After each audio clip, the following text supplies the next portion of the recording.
Welcome to tech civil. അപ്പോൾ നമ്മൾ irrigation and hydrology എന്ന ടോപ്പിക്കാണ് കഴിഞ്ഞ 2-3 ക്ലാസ്സായിട്ട് ഡിസ്കസ് ചെയ്തുകൊണ്ടിരുന്നത്. അപ്പോൾ ഇന്ന് 4ാമത്തെ വീഡിയോ ആണ്. കുറച്ച് വലിയ ടോപ്പിക്കാണ്. ഏകദേശം ഒരു 10 വീഡിയോ എങ്കിലും വേണ്ടി വരും ഇത് കംപ്ലീറ്റ് ആകാൻ. മിനിമം 10 വീഡിയോ എങ്കിലും വേണ്ടി വരും. അപ്പോൾ ഇമ്പോർട്ടൻ്റ് ആയിട്ടുള്ള ടോപ്പിക്കാണ്. ഓവർസീസ് എക്സാംസിനൊക്കെ ആയാലും ലെവൽ എക്സാംസിന്, ഗേറ്റ് ലെവൽ എക്സാംസിനൊക്കെ ഈ പോർഷനിൽ നിന്നൊക്കെ ഒരുപാട് ക്വസ്റ്റ്യൻസ് ചോദിക്കാറുണ്ട്. എല്ലാ എക്സാംസിനും യൂസ്ഫുൾ ആയിട്ടുള്ള വീഡിയോ ആണ്. പിന്നെ അതുപോലെ തന്നെ കുറച്ച് പേര് കമൻറ്റ് ചെയ്തിട്ടുണ്ടായിരുന്നു കഴിഞ്ഞ വീഡിയോകളിൽ പഠിക്കുന്ന ടെക്സ്റ്റ് ബുക്കിനെ പറ്റിയും നിമി ടെക്സ്റ്റ് ബുക്കിനെ പറ്റിയും ഒക്കെ കമൻറ്റ് ചെയ്തിട്ടുണ്ടായിരുന്നു. അപ്പോൾ അതൊക്കെ കൂടുതൽ ഡീറ്റെയിൽ ആയിട്ടുള്ള കാര്യങ്ങൾ വീഡിയോയുടെ ലാസ്റ്റ് ഡിസ്കസ് ചെയ്യുന്നതായിരിക്കും. അപ്പോൾ എന്തായാലും ഇന്നത്തെ ക്ലാസ്സിലേക്ക് കടക്കാം. The flow of water through the particles of soil due to the force of gravity or pressure of head is known as percolation. അപ്പോൾ നമ്മൾ സോയിൽ പാർട്ടിക്കിളിൽ വാട്ടർ ഫ്ലോ ചെയ്യുന്നത് ഫോഴ്സ് ഓഫ് ഗ്രാവിറ്റി അല്ലെങ്കിൽ പ്രഷർ ഹെഡ് അത് കാരണമായിട്ടാണ് പോകുന്നതിൽ അതിന് percolation എന്നാണ് പറയുന്നത്. The flow of water to the particles of soil due to the force of gravity or pressure of head is known as percolation. Available moisture is the difference in water content of soil between field capacity and permanent wilting point. അപ്പോൾ available moisture എന്ന് പറയുന്നത് field കപ്പാസിറ്റിയുടെയും permanent wilting പോയിൻ്റെയും water കണ്ടൻറ്റിൻ്റെ difference ആണ്. കുറച്ച് terms ഇറിഗേഷനിൽ use ചെയ്യുന്ന ബേസിക് കുറച്ച് ടേംസ് ഉണ്ടെന്ന് ഞാൻ കഴിഞ്ഞ ക്ലാസ്സിൽ പറഞ്ഞിട്ടുണ്ടായിരുന്നു. പെർമനൻറ്റ് വിൽറ്റിംഗ് പോയിൻ്റ് എന്താണെന്ന് കഴിഞ്ഞ ക്ലാസ്സിൽ ഡിസ്കസ് ചെയ്തിട്ടുണ്ടായിരുന്നു. ഫീൽഡ് കപ്പാസിറ്റി എന്ന് പറയുന്നത് moisture content of the soil after free drainage has removed most of the gravity water is known as field capacity. അതായത് നമ്മൾ most of the gravity water free ഡ്രെയിനേജിൽ പോയതിന് ശേഷം ആ സോയിലുണ്ടാകുന്ന മോയ്സ്ചർ കണ്ടൻറ്റ് അതാണ് ഫീൽഡ് കപ്പാസിറ്റി എന്ന് പറയുന്നത്. ഈ ഫീൽഡ് കപ്പാസിറ്റിയുടെയും പെർമനൻറ്റ് വിൽറ്റിംഗ് പോയിൻറ്റിലുള്ള വാട്ടർ കണ്ടൻറ്റിൻ്റെ ഡിഫറൻസ് ആണ് അവൈലബിൾ മോയ്സ്ചർ എന്ന് പറയുന്നത്. കുറച്ച് ടേംസ് കഴിഞ്ഞ ക്ലാസ്സിൽ ഡിസ്കസ് ചെയ്തിട്ടുണ്ടായിരുന്നു. അതിൽ കുറച്ച് ടേംസ് വരാറുണ്ട്, മെയിനായിട്ട് എക്സാംസിനൊക്കെ വരാറുണ്ട്. പാലിയോ, കോർ വാട്ടർ, ഇങ്ങനെയൊക്കെ കുറച്ച് ടേംസ് വരാറുണ്ട്. ഇറിഗേഷനിൽ basic terms. Power house serves as a protective covering for the hydraulic and electrical equipment. Power house എന്ന് എല്ലാവരും കേട്ടിട്ടുണ്ടായിരിക്കും. പവർ ഹൗസ് എന്ന് പറയുന്നത് ഒരു ഹൈഡ്രോളിക് അല്ലെങ്കിൽ ഇലക്ട്രിക്കൽ എക്യുപ്മെൻറ്റ്സിനെയൊക്കെ ഒരു പ്രൊട്ടക്റ്റീവ് കവറായിട്ടാണ് അത് ആക്ട് ചെയ്യുന്നത്. ആ പ്രൊട്ടക്റ്റീവ് കവറായിട്ടാണ് സെർവ് ചെയ്യുന്നത് പവർ ഹൗസ് എന്ന് പറയുന്നത്. Productive canals are those which yield net revenue to the nation after full development of irrigation in the area. അപ്പോൾ നമ്മൾ കഴിഞ്ഞ ക്ലാസ്സിൽ നമ്മൾ വാട്ടർ സപ്ലൈയുടെ ആ ഒരു നേച്ചർ അനുസരിച്ച് നമ്മൾ പെറിനിയൽ, നോൺ പെറിനിയൽ, അങ്ങനെ പെർമനൻറ്റ്, അങ്ങനെ ഇൻഡക്ഷനൊക്കെ പഠിച്ചിട്ടുണ്ടായിരുന്നു. അപ്പോൾ അതൊരു ടൈപ്പ് ക്ലാസിഫിക്കേഷനാണ്. അതുപോലെ തന്നെ നമ്മൾ സോയിലിൻ്റെ ടൈപ്പ് അനുസരിച്ച് ക്ലാസ് ചെയ്യുന്നുണ്ട്. ഇപ്പം ഇതിപ്പോൾ പറയുന്ന ഫണ്ട് അവൈലബിൾ ആ ഒരു ബേസിസിലാണ് ക്ലാസിഫൈ ചെയ്തിരിക്കുന്നത്. അത് പ്രൊട്ടക്റ്റീവും ഉണ്ട്, പ്രൊഡക്റ്റീവ് കനാൽസും ഉണ്ട്. പ്രൊഡക്റ്റ് രണ്ടും ടിയും ഡിയും തമ്മിലുള്ള ഡിഫറൻസാണ് പ്രൊഡക്റ്റീവ്. അപ്പം നമ്മളിവിടെ പറയുകയാണ് പ്രൊഡക്റ്റീവ് കനാലാണ്. അപ്പോൾ പ്രൊഡക്റ്റീവ് കനാലിൽ നിന്ന് നമുക്കൊരു റവന്യൂ നമുക്ക് കിട്ടും. അതായത് നമുക്ക് ഒരു റവന്യൂ എക്സ്പെക്റ്റ് ചെയ്യുന്നു. ആ ഒരു ടൈപ്പ് കനാലാണ് പ്രൊഡക്റ്റീവ് കനാൽ എന്ന് പറയുന്നത്. പ്രൊട്ടക്റ്റീവ് കനാൽ എന്ന് പറയുന്നത് canals depending upon the funds available productive and protective canals. The canals which are constructed in the interest of the public and without any revenue expected. അതായത് ഒരു പബ്ലിക്കിൻ്റെ ഇൻട്രസ്റ്റിൽ നമ്മൾ construct ചെയ്യുന്ന canal, അത് നമുക്ക് റവന്യൂ ഒന്നും നമ്മൾ എക്സ്പെക്റ്റ് ചെയ്യുന്നില്ല. അങ്ങനത്തെ കനാലാണ് പ്രൊട്ടക്റ്റീവ്, PROTEC, പ്രൊട്ടക്റ്റീവ് കനാൽ എന്ന് പറയുന്നത്. അപ്പോൾ ഇവിടെ പറയുന്നത് പ്രൊഡക്റ്റീവാണ് പറയുന്നത്. The canal which are constructed for revenue, അതായത് റവന്യൂ എക്സ്പെക്റ്റ് ചെയ്തുകൊണ്ട് കൺസ്ട്രക്ട് ചെയ്യുന്ന കനാലാണ് പ്രൊഡക്റ്റീവ് കനാൽ. അപ്പോൾ തിരിഞ്ഞു പോയത് ഏതെങ്കിലും ഒന്ന് പഠിച്ചു വയ്ക്കുക, മറ്റേത് തിരിച്ച് ജസ്റ്റ് ഓപ്പോസിറ്റ്. ഒന്ന് റവന്യൂ എക്സ്പെക്റ്റ് ചെയ്യുന്നതാണ് പ്രൊഡക്റ്റീവ്. അപ്പോൾ റവന്യൂ എക്സ്പെക്റ്റ് ചെയ്യാത്ത നമ്മളെ പബ്ലിക്കിന് വേണ്ടി ചെയ്യുന്നതാണ് പ്രൊട്ടക്റ്റീവ് കനാൽസ്. അപ്പം എക്സാംസിന് ഇതുവരെ ചോദിച്ച് കണ്ടിട്ടില്ല, എന്നാലും പഠിച്ചു വയ്ക്കുക, ചോദിക്കാൻ ചാൻസ് ഉണ്ട്. Run off is equal to quantity of rainfall minus rainfall losses. നമ്മൾ റൺ ഓഫ് എന്ന് പറയുന്നത് നമ്മൾ വരുന്ന റെയിൻഫോളിൻ്റെ ആ ഒരു ക്വാണ്ടിറ്റിയിൽ നിന്നും റെയിൻഫോൾ ലോസസ് മൈനസ് ചെയ്യുമ്പോൾ കിട്ടുന്ന ആ ഒരു ബാക്കി ബാലൻസ് ആയിട്ടുള്ള ലോസസ് എല്ലാം പോയതിന് ശേഷമുള്ള ആ ഒരു ബാലൻസ് റെയിൻഫോൾ ആണ് റൺ ഓഫ് എന്ന് പറയുന്നത്. അതുപോലെ ഹൈഡ്രോളജിക് സൈക്കിളിൽ വേറൊരു ഇക്വേഷൻ പഠിച്ചിട്ടുണ്ട്. P = E+R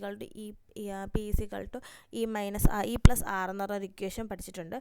P എന്ന് പറഞ്ഞാൽ പ്രസിപ്പിറ്റേഷൻ എന്ന് പറയുന്നത് ഇവാപ്പറേഷൻ പ്ലസ് റൺ ഓഫ് ആണ് പ്രസിപ്പിറ്റേഷൻ എന്ന് പറയുന്നത്. ജസ്റ്റ് ഒന്ന് നോട്ട് ചെയ്ത് വയ്ക്കുക. ഹൈഡ്രോളജിക് സൈക്കിളിൽ എക്സ്പ്രസ് ചെയ്യുന്ന റിലേഷനാണ്. Major distributaries is also known as rajbaha. Major ഡിസ്ട്രിബ്യൂട്ടറും മൈനർ ഡിസ്ട്രിബ്യൂട്ടറീസ് ഉണ്ട്. അപ്പം മേജർ ഡിസ്ട്രിബ്യൂട്ടറിയെ റജ്ബ എന്നാണ് പറയുന്നത്. Surge tank is used to relieve the pressure due to water hammer. നമ്മൾ ഒരുപാട് കേട്ടിട്ടുള്ളതാണ് water hammer പ്രഷറൊക്കെ.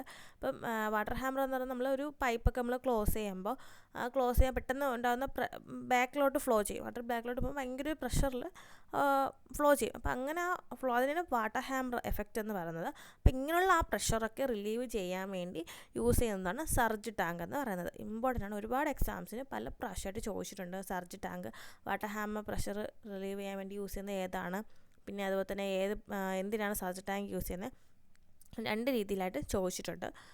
The pressure available at the tail end of the distribution system is residual head. അതായത് distribution സിസ്റ്റത്തിൻ്റെ tail എൻഡിൽ available ആയിട്ടുള്ള പ്രഷറിനെയാണ് residual head എന്ന് പറയുന്നത്. Broken stones placed on earth's surface for their protection against the action of water or weather is riprap. നമ്മൾ ഈ broken stones earth സർഫസിൽ വാട്ടറിൻ്റെ ആക്ഷനും അതുപോലെ തന്നെ വെതറിൽ നിന്നൊക്കെ എഗെയിൻസ്റ്റ് അതിൽ നിന്നും പ്രൊട്ടക്റ്റ് ചെയ്യാൻ വേണ്ടി എർത്ത് സർഫസിൽ പ്ലേസ് ചെയ്തിരിക്കുന്ന സ്റ്റോൺസ് ആണ്, ബ്രോക്കൺ സ്റ്റോൺസ് ആണ് റിപ്രാപ്പ് എന്ന് പറയുന്നത്. ഇതും ചോദിച്ചിട്ടുണ്ട്, റിപ്രാപ്പ് ചോദിച്ചിട്ടുണ്ട്. ജസ്റ്റ് ഒന്ന് പഠിച്ച് വയ്ക്കുക. Boundary of a catchment area will be ridge line. നമ്മൾ കാച്ച്മെൻറ്റ് ഏരിയ ബൗണ്ടറി എന്നത് റിഡ്ജ് ലൈൻ ആയിരിക്കും. Ridge line or watershed line. Ridge ലൈനിലും വാട്ടർഷെഡ് ലൈനിനെ പറ്റി കഴിഞ്ഞ ക്ലാസ്സിൽ ഡീറ്റെയിൽ ആയിട്ട് ഡിസ്കസ് ചെയ്തിട്ടുണ്ടായിരുന്നു. The piping is seepage type of failure of earth and dam. Piping എന്ന് പറയുന്നത് ഒരു ടൈപ്പ് ഫെയിലറാണ്. അത് സീപ്പേജ് ടൈപ്പ് ഫെയിലറിൽ വരുന്ന എർത്ത് ആൻഡ് ഡാമിൽ സീപ്പേജ് ടൈപ്പ് ഫെയിലറിൽ വരുന്ന ഒരു ഫെയിലറാണ് പൈപ്പിംഗ് എന്ന് പറയുന്നത്. The concept of unit hydrograph was proposed by Sherman. ഇതും ഇമ്പോർട്ടൻ്റ് ആണ്, ചോദിച്ചിട്ടുണ്ട്. ഷെർമാനാണ് യൂണിറ്റ് ഹൈഡ്രോഗ്രാഫിൻ്റെ ആ ഒരു കൺസെപ്റ്റ് പ്രൊപ്പോസ് ചെയ്തത്. ഷെർമാനാണ്. The device which regulate the entry of silt into the main canal is called silt excluder. ഇത് ഇമ്പോർട്ടൻ്റ് ആണ്. Silt എക്സ്ക്ലൂഡറുണ്ട്, പിന്നെ silt ejector or silt extractor. Silt ejector അല്ലെങ്കിൽ സിൽറ്റ് എക്സ്ട്രാക്ടർ, അതാണ് അതിൻ്റെ പേര്. സിൽറ്റ് എക്സ്ക്ലൂഡർ, സെഡിമെൻറ്റ് എക്സ്ക്ലൂഡർ എന്നും പറയാറുണ്ട്. എന്നാലും കൂടുതലും സിൽറ്റ് എക്സ്ക്ലൂഡർ എന്നായിട്ട് തന്നെയാണ് PSC എക്സാംസിനൊക്കെ വന്നിട്ടുള്ളത്. സിൽറ്റ് ഇജക്ടറിൻ്റെ ആണ് അനദർ നെയിം സിൽറ്റ് എക്സ്ട്രാക്ടർ എന്ന് പറയുന്നത്. സിൽറ്റ് എക്സ്ക്ലൂഡർ എന്ന് പറയുന്നത് മെയിൻ കനാലിലോട്ടുള്ള സിൽറ്റിൻ്റെ എൻഡ് റെഗുലേറ്റ് ചെയ്യാൻ വേണ്ടിയാണ് സിൽറ്റ് എക്സ്ക്ലൂഡർ യൂസ് ചെയ്യുന്നത്. അതായത് നമ്മൾ കനാലിൽ വെള്ളം അങ്ങോട്ട് പോകുന്നതിന് മുന്നേ തന്നെ നമുക്കത് സിൽറ്റിനെ നമുക്ക് റെഗുലേറ്റ് ചെയ്യാൻ പറ്റും, ഫ്ലോ റെഗുലേറ്റ് ചെയ്യാൻ പറ്റും. അതായത് അപ്സ്ട്രീം സൈഡിലായിരിക്കും ഈ സിൽറ്റ് എക്സ്ക്ലൂഡർ കൊടുത്തിട്ടുള്ളത്. എന്നിട്ട് സിൽറ്റ് ഇജക്ടർ എന്ന് പറഞ്ഞാൽ കുറച്ച് ഡൗൺ സ്ട്രീം സൈഡ്, അതായത് കുറച്ച് ആ ഒരു അകത്തായിട്ട്, അതായത് കുറച്ച് ട്രാവൽ ചെയ്തിട്ടുണ്ടായിരിക്കും. ട്രാവൽ ചെയ്തതിന് ശേഷമായിരിക്കും നമുക്ക് സിൽറ്റ് ഇജക്ടറിൽ നിന്ന് നമുക്ക് റെഗുലേറ്റ് ചെയ്യാൻ, അതിൻ്റെ ഫ്ലോ നമുക്ക് റെഗുലേറ്റ് ചെയ്യാൻ പറ്റുന്നത്. അപ്പോൾ അതിനകത്താണ് പ്ലേസ് ചെയ്യുന്നതെങ്കിൽ silt ejector or silt extractor. പിന്നെ ഫസ്റ്റ് എൻട്രിയിൽ തന്നെയാണ് പ്ലേസ് ചെയ്യുന്നതെങ്കിൽ സിൽറ്റ് എക്സ്ക്ലൂഡർ. ഏതെങ്കിലും ഒന്ന് പഠിച്ചു വെച്ചാൽ, സിൽറ്റ് എക്സ്ക്ലൂഡർ പഠിച്ചു വെച്ചാലും മതി. ജസ്റ്റ് ഓപ്പോസിറ്റാണ്. മറ്റേത് ഓപ്പോസിറ്റ് എന്ന് പറയുമ്പോൾ കുറച്ച് ഡിസ്റ്റൻസ് പോയതിന് ശേഷം, അതായത് കുറച്ച് അകത്തായിരിക്കും പ്ലേസ് ചെയ്തിരിക്കുന്നത്. ഇത് കനാലിൻ്റെ മെയിൻ എൻട്രൻസിലായിരിക്കും സിൽറ്റ് എക്സ്ക്ലൂഡർ, മറ്റേത് എൻട്രൻസ് കഴിഞ്ഞതിന് ശേഷം അകത്തായിരിക്കും കൊടുക്കുന്നത്. ഇത് ഇമ്പോർട്ടൻ്റ്, രണ്ടും മാറി ചോദിച്ചിട്ടുണ്ട്. An arrangement to dispose of surplus water in a reservoir above FRL is called spillway. അതായത് നമ്മൾ സർപ്ലസ് ആയിട്ടുള്ള വാട്ടർ റിസർവെയറിൽ നിന്നൊക്കെ ഡിസ്പോസ് ചെയ്യാൻ വേണ്ടി യൂസ് ചെയ്യുന്നത്. അതായത് ഫുൾ FRL എന്ന് പറഞ്ഞാൽ ഫുൾ റിസർവെയർ ലെവലാണ്. ഫുൾ റിസർവെയർ ലെവലിൽ നിന്ന് മുകളിലോട്ടുള്ള വാട്ടർ നമ്മൾ ഡിസ്പോസ് ചെയ്യാൻ വേണ്ടി യൂസ് ചെയ്യുന്ന അതിനെയാണ് അറേഞ്ച്മെൻറ്റിന് സ്പിൽവേ എന്ന് പറയുന്നത്. അപ്പോൾ കോമൺ ആയിട്ട് എല്ലാവർക്കും അറിയുന്നതാണ് സ്പിൽവേ. നമ്മൾ ഡാമിലും എല്ലായിടത്തും കണ്ടിട്ടുള്ളതാണ്. എല്ലാത്തിനെയും സ്പിൽവേയുടെ മെയിൻ എന്ന് പറഞ്ഞാൽ എക്സ്ട്രാ വാട്ടറൊക്കെ നമുക്ക് കളയാൻ വേണ്ടിയുള്ള, പുറത്തോട്ട് കളയാൻ വേണ്ടിയുള്ള, ഡിസ്പോസ് ചെയ്യാൻ വേണ്ടിയുള്ള അതിനാണ് സ്പിൽവേ യൂസ് ചെയ്യുന്നത്. Ringelmann chart is used for measuring smoke density. അപ്പോൾ സ്മോക്ക് ഡെൻസിറ്റി മെഷർ ചെയ്യാൻ വേണ്ടി യൂസ് ചെയ്യുന്ന ചാർട്ടാണ് Ringelmann chart. The system of irrigation in which water is applied to the field by means of a network of pipes having spray nozzles is sprinkler irrigation. അതായത് sprinkler irrigation type system of irrigation ആണ്. നമ്മൾ pipes വഴിയാണ് water pipes വഴിയാണ് apply ചെയ്യുന്നത്.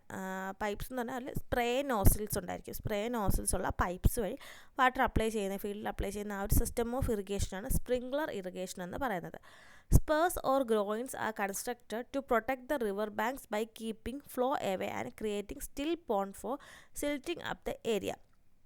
Spurs അല്ലെങ്കിൽ groynes എന്ന് പറയുന്നത് നമ്മൾ റിവർ ബാങ്ക്സ് പ്രൊട്ടക്റ്റ് ചെയ്യാൻ വേണ്ടി കൺസ്ട്രക്ട് ചെയ്യുന്നതാണ് സ്പേഴ്സ് അല്ലെങ്കിൽ ഗ്രോയിൻസ് എന്ന് പറയുന്നത്. അത് എങ്ങനെയാണെന്ന് നമ്മൾ ഫ്ലോ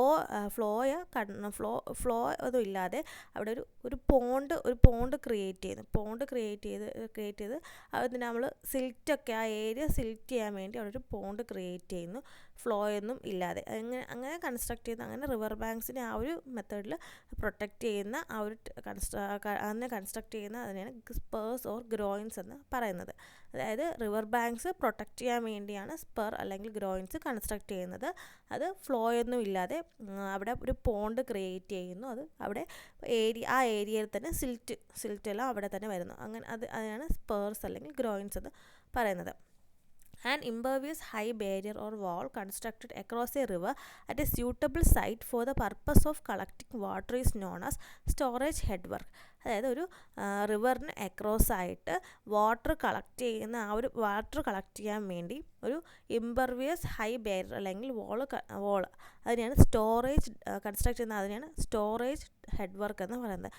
റിവറിന് അക്രോസ് ആയിട്ട് നമ്മളൊരു സ്യൂട്ടബിൾ സൈറ്റിൽ water main purpose water collect ചെയ്യാൻ വേണ്ടി കൺസ്ട്രക്ട് ചെയ്യുന്ന ആ ഒരു ഇംപെർവിയസ് ഹൈ ബാരിയർ അതിനെയാണ് സ്റ്റോറേജ് ഹെഡ് വർക്ക് എന്ന് പറയുന്നത്. അതായത് എക്സാമ്പിൾ ഡാം, അതൊക്കെയാണ് സ്റ്റോറേജ് ഹെഡ് വർക്കായിട്ട് വരുന്നത്. അപ്പോൾ ഇത്രയാണ് ഇന്ന് ഡിസ്കസ് ചെയ്യുന്നത്. കുറച്ച് ഈസിയാണ് എന്നാലും കുറച്ച് ശ്രദ്ധിച്ച് പഠിക്കേണ്ട ടോപ്പിക്കാണ്. പിന്നെ ഇതിൽ എല്ലാവരും നിമിയുടെ PDF-ൻ്റെ കാര്യങ്ങളൊക്കെ പറയുന്നുണ്ട്. അപ്പോൾ അത് ഡീറ്റെയിൽ ആയിട്ട് ഒരു ചെറിയൊരു വീഡിയോ ചാനലിൻ്റെ പ്ലേലിസ്റ്റിൽ അവൈലബിൾ ആണ്. ഒരു ഷോർട്ട് വീഡിയോ ആയിട്ട് ഉണ്ട്, എങ്ങനെ നിമിയുടെ കണ്ടൻസ് ഡൗൺലോഡ് ചെയ്യാമെന്ന്. ജസ്റ്റ് അതൊന്ന് വാച്ച് ചെയ്ത് എങ്ങനെയാണെന്ന് നമ്മൾ ഫോൺ വഴിയാൽ നമുക്കത് ഡൗൺലോഡ് ചെയ്ത് എടുത്ത് പഠിക്കാവുന്നതാണ്. പിന്നെ അതുപോലെ തന്നെ നമ്മൾ തിയറീസൊക്കെ ഞാൻ റെഫർ ചെയ്യുന്ന ടെക്സ്റ്റ് എന്ന് പറയുന്നത് കുറുമ്പിയുടെ ടെക്സ്റ്റാണ്. നമ്മൾ objective and conventional and objective type civil എഞ്ചിനീയറിങ്ങിൻ്റെ കുറുമ്പിയുടെ RS കുറുമ്പിയുടെ JK ഗുപ്തയുടെ ടെക്സ്റ്റ് ബുക്കാണ് ഞാൻ റെഫർ ചെയ്യുന്നത്. പേഴ്സണലി ഞാൻ യൂസ് ചെയ്യുന്ന ആ ടെക്സ്റ്റ് ബുക്കാണ്. തിയറീസൊക്കെ പഠിക്കാൻ വേണ്ടി നല്ല ടെക്സ്റ്റ് ബുക്കാണ്. ഇതെല്ലാം ഇറിഗേഷൻ്റെയൊക്കെ എല്ലാ ടോപ്പിക്സും നല്ല രീതിയിൽ ഡിസ്കസ് ചെയ്തിട്ടുണ്ട്. നല്ല ടെക്സ്റ്റ് ബുക്കാണ്. അപ്പോൾ നിമിയുടെ അതും ഈ ടെക്സ്റ്റ് ബുക്സും കൂടെയൊക്കെ പഠിക്കാനും കുറച്ച് അത്യാവശ്യം നല്ല തിയറി ബേസിക്സ് കാര്യങ്ങളൊക്കെ നമുക്ക് കിട്ടും. ബേസിക്കായിട്ട് പഠിച്ചു തുടങ്ങുന്നവർക്ക് യൂസ് ചെയ്യാൻ പറ്റുന്ന നല്ലൊരു ടെക്സ്റ്റ് ബുക്കാണ് കുറുമ്പിയുടെ ടെക്സ്റ്റ് ബുക്ക്, ഗുപ്തയുടെയും കുറുമ്പിയുടെയും text book, conventional objective type civil എഞ്ചിനീയറിങ്ങിൻ്റെ നല്ല ടെക്സ്റ്റ് ബുക്കാണ്. അപ്പം ആവശ്യമുള്ളവർ ആ ടെക്സ്റ്റ് ബുക്സും നിമിയും കൂടെ റെഫർ ചെയ്താലും മതിയാവും. അപ്പം ഇത്രയാണ് ഇന്നത്തെ വീഡിയോ. എന്തെങ്കിലും ഡൗട്ടോ എന്തെങ്കിലും കമൻസൊക്കെ ഉണ്ടെങ്കിൽ ജസ്റ്റ് എന്തെങ്കിലും ഡൗട്ട് ഉണ്ടെങ്കിൽ ജസ്റ്റ് കമൻറ്റ് ചെയ്യുക. വീഡിയോ ഇഷ്ടപ്പെട്ടെങ്കിൽ ലൈക്ക് ചെയ്യുക. Thank you for watching.